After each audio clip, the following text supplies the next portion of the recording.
Welcome to Leader Lifestyle Hub. As we have set the target of completing 200 book summaries in the entire year, here comes the book number 184. The name of the book that we have today is A Brief History of Time, written by Stephen Hawking. Let us see the target audience and the synopsis of this book and the top 3 lessons of this book.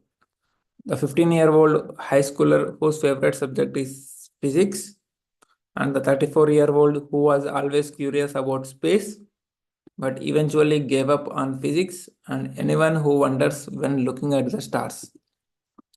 Those who have the interest towards the physics and stars, they will get beautiful information from this book, A Brief History of Time. Let us see the small synopsis. A Brief History of Time is Stephen Hawking's way of explaining the most complex concepts and ideas of physics, such as space, time, black holes, planets, stars, and gravity to the average Joe, so that even you and I can better understand how our planet was created, where it came from, and where it is going. Let us listen from the author himself, Stephen Hawking. Intelligence is the ability to adapt to change. Intelligence is the ability to adapt to change. I have only heard some of the ideas from the book quoted by Tai Lopez so far and haven't seen the new movie earlier. So I have only heard some of the ideas from the book quoted by Tai Lopez so far and haven't seen the new movie either. The blinks that have been sitting in my library for a while, so it was about time to let one of the most brilliant minds in the history of the world, Mr. Hawking, speak. First published in 1988, A Brief History of Time resembled Stephen Hawking's wish to make the most important theories, discoveries, and phenomena from the world of physics accessible to everyone with a basic 8th grade knowledge of math and physics. Recently, I have heard about him explaining about the black holes. So he was paralyzed with the legs, all the body organs, but still his commitment and his dareness made me astonished. If you want a book to wonder, marvel, think, and scratch your head at, A Brief History of Time is the one for you. If you are curious about the universe we are living in, go read this book. Let us see the top 3 lessons. Here are the 3 things I personally taking away from it. Theories can never be proven. Time is not fixed due to the speed of light. There are 3 reasons why time can likely only move forward. Ready for some physics? Let's go. Lesson number 1. Theories can never be fully proven. As children, we are all scientists. We constantly come up with the theories and then test them. For example, as a toddler, you might have had the theory that a glass will easily survive its fall from the kitchen table. A glass will easily survive its fall from the kitchen table. A theory which you probably quickly went on to disprove, much to the frustration of your mom and dad. Nowadays, since we are grown up, we don't see theories as what they are anymore, educated guesses.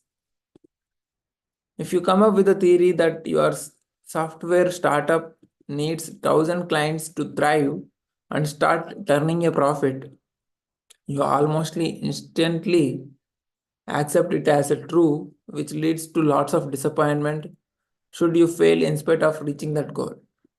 Means if you set the target of getting 1,000 clients and if you are getting only 10 to 15 clients, and then you feel lots of disappointment in the journey.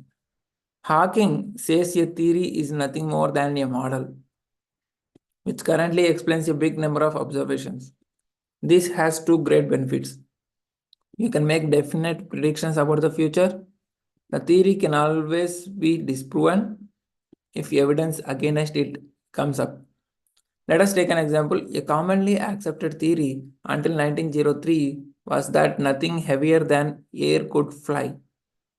That's what kept 99% of people from driving their carriages over cliffs and jumping out of the windows with wings attached to their back. According to the theory, they would not be able to fly. And some of the people who tried added credibility to that theory. What is the statement? 99% of people from driving their carriages over cliffs and jumping out of windows with wings attached to their back are heavier than air could fly. However, on December 17th that year, Orville Wright stayed in the air for 12 seconds in the gasoline aircraft he and his brother had built. When he half crashed, half landed after 120 feet in the air, the theory was disproven. Hawking loves the fact that theories can always be proven wrong in the future, and so should you. Stop assuming so much and start finding evidence. So, if you want to find with theories, try to find out in the negative test cases. Let us move on to the lesson number 2. Due to the constant speed of light, time is not fixed. If you have ever wondered what Einstein's theory of relativity was all about, you have come to the right place. Have you ever wondered about Einstein's theory of relativity? The general statement of this theory is that the laws of physics are same for all freely moving observers and objects. Because the speed of light constantly being 186,000 miles per second is one such law, it means that no matter where you are and where you are going, the speed with which light reaches you is the same.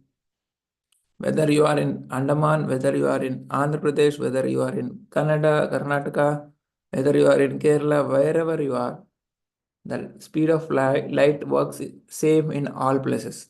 However, time is always determined by dividing the distance traveled by its speed, right? Speed equal to distance into time. You might have already know about it. Time is equal to distance by speed, right? Let us take an example.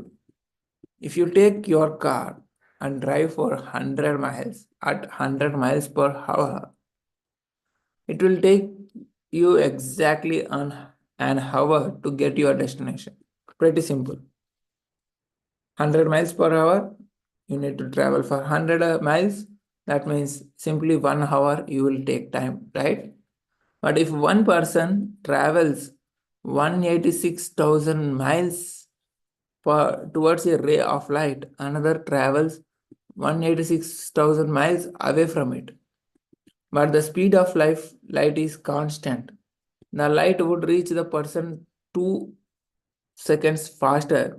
That is at a different point in this time. That's the reason why time is relative and why Mr. Einstein has become so famous. So Einstein's theory of relativity is all correct. Due to the constant speed of light, time is not fixed. There will be some relative time. If your wind supports that speed, the time will be less. If wind opposes you, time will be taken more. Let us take another example, like if you're going through bike, if the wind supports you, you will go faster than what you are going at speed. And if wind is opposing you, then even though you put the same speed, you will reach little later. That is all about the different time relativity. Let us move on to the third lesson. Lesson 3. Time can mostly likely only move forward for 3 reasons. Different times for different people is one thing, but how about time travel? Can time move backwards? Hawking says it's not impossible, but unlikely for 3 reasons. Time only moves forward thermodynamically. Entropy is the tendency to increase disorder wherever possible. Let us take an example. Your coffee mug only stays in the mug form because force is holding it together. As soon as you drop it, it will be happy to increase its entropy in the form of a whole bunch of shards. However, it would never spontaneously reassemble itself on its own and thus decrease entropy. So, thermodynamically, time only moves forward. Let us see the lesson 2, means second point of time. Time only moves forward psychologically. You can never remember the future. For example, after your mug breaks, you can remember what it looked like before, but you can never know the exact position of the shards on the floor before you break it. Means before you breaking the mug, you never know how the mug will be broken. Time only moves forward cosmologically. As the universe expands, its entropy increases. Since entropy constantly increasing also means that the time moves forward due to reason number one, this adds to the point. But however, the universe could start contracting again after reaching its maximum extension, thus reversing the entropy and also the time. But Hawking says that we would not know our bodies rely on entropy to break the food we eat down into its particles, which give us energy. So, if time were to ever start reversing, we had to die first. But then again, who knows if that will ever happen, right? After all, it's just a theory. If time were ever to start reversing, we need to come from the death to the birth. That's just a theory. But remember that intelligence is the ability to adapt to change. So, whatever the theories that in the current world are there, try to improve that intelligence to adapt the change of theories. That is all about a brief history of time written by Stephen Hawking. Personally, I like that author, Stephen Hawking. You see, he is born in 8th January 1942, who is an English theoretical physicist, cosmologist, and the author who was the director of research at the Center of Theoretical Cosmology at the University of Cambridge. He has a lot of health issues.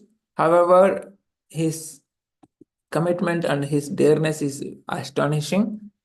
If possible, I recommend you to watch the TED talk of that questioning the universe of written said by Stephen Hawking on this day. Thank you so much. See you tomorrow with another book summary. Until then, stay connected, keep progressing.